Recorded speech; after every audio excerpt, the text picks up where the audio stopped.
On a frôlé la catastrophe à Zaporijjia.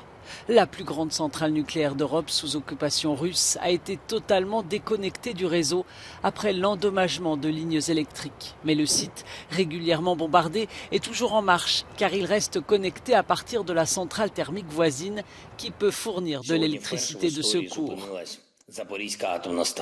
Aujourd'hui, pour la première fois dans l'histoire, la centrale de Zaporijjia s'est arrêtée et la protection d'urgence des unités de production a été activée après que des bombardements russes ont endommagé la dernière ligne de production d'énergie de la centrale vers le réseau électrique ukrainien. Des générateurs diesel ont immédiatement commencé à fournir de l'énergie pour la soutenir après l'arrêt. Le monde doit comprendre la menace que cela représente.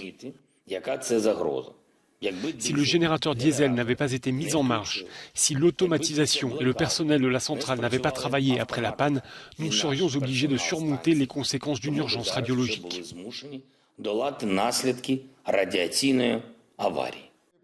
La diplomatie américaine a prévenu toute tentative russe de détourner l'énergie nucléaire de l'Ukraine vers les zones occupées dans l'Est serait inacceptable.